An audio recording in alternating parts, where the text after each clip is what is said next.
hiyo ni eneo ambalo lilikuwa ni pori fulani. Na Mtume sasa alipofika hapa na akasimama msikiti wake mara akaanza kuzika watu pale. Kwa kwanza kuzikwa pale alikuwa ni Usaid ibn Zurara. Katika watu wa Madina ndio alianza kuzikwa pale. Lakini katika Muhajirin alipopata waliofika kutoka nje ya Madina. Kwa kwanza kuzikwa pale ambaye ni kwa kulia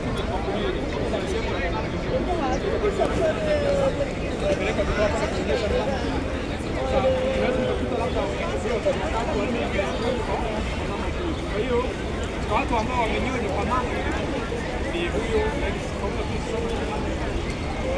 alifika pale na akaweka watu masahaba wengi sana, lakini vile vile wanachuoni wengi wamezikwa hapa, na eneo hilo huwa mara nyingi wanaweza kawa wanazikwa upande huu, wakisha kwenda ukija kuzunguka mpaka baada ya miaka kadhaa wale pale inakuwa tayari yani wameshalika, kwa hiyo tena wanaanza kuzika. Kwa hiyo hapo kila mwaka kila miaka wanaenda wanazika, lakini wanaenda kwa mzunguko wao, wanajua kwamba ni muda gani, kama ni miaka 10 kama ni miaka kadhaa, basi upande huo wanakuwa tayari wanakuja tena wazika. Kwa hiyo hiyo hapo ni na Mtume SAW mara nyingi ilikuwa akitoka mwishoni mwa usiku, alikuwa anapenda kwenda kuwasalimia, na hata kabla hajafariki alienda pale akaombea na dua, salamu alaykum dara qaumin mu'minin.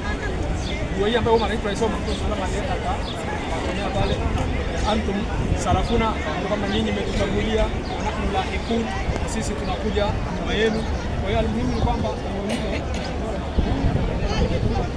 ile ambayo alianzisha Bwana Mtume sallallahu alayhi wasallam. Kwa hiyo tunapokuja katika mji wa Madina ni vizuri na sisi vile vile tunafanya nini? Kwa tunatembelea ni lile pale ukiwa na fursa, na pale hakuna kitu kingine zaidi ya kwenda kuwatolea salamu watu wapi wako pale makaburini, tupate familia zao nini, tupate kuombea dua. Hakuna tunachoweza kwenda wao wakifanyia sisi, bali sisi tunaenda kuwafanyaje, kusomea dua na kuwasalimia, na kwa kumwezi Mtume sasa kwa sababu ilikuwa mikanda yake alikuwa akienda. Kwa hiyo ni eneo la